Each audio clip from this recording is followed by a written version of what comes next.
لیکن آج جشن عید میلاد النبی کو سوال سمجھ کے کیا جاتا ہے، اس کو دین سمجھ کے کیا جاتا ہے، اور یہی غلط ہے۔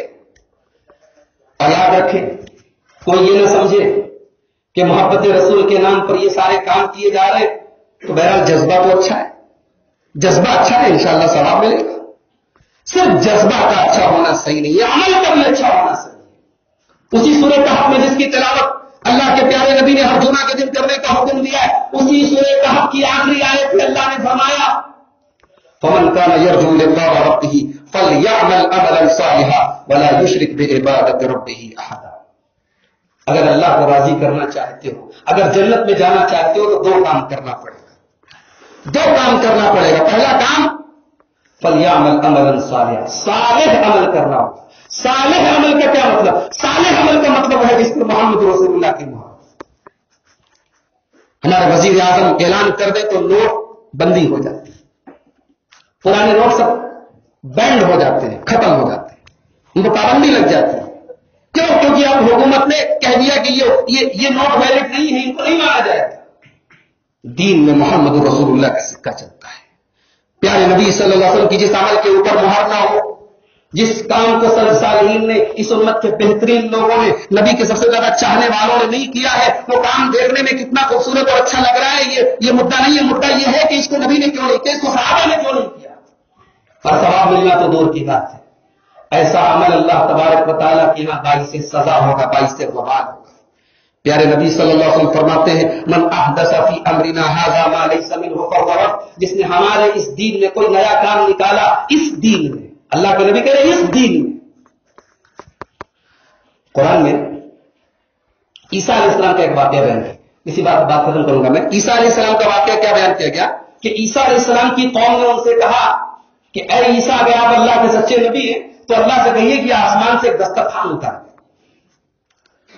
قرآن کہتا قال عیسیٰ ابن مریم اللہم ربنا انزل علینا مائدۃ من السماء، عیسیٰ علیہ السلام اللہ کی بارگاہ میں دعا کرتے کہ اے اللہ، تو ہمارے اوپر آسمان سے ایک دسترخوان اتار دے، تکون لنا عیدا لاولنا وآخرنا، اے اللہ وہ دسترخوان ہمارے لیے عید بن جائے، ہمارے پہلوں کے لیے بھی عید بن جائے، ہمارے بعد کے لوگوں کے لیے بھی عید بن جائے۔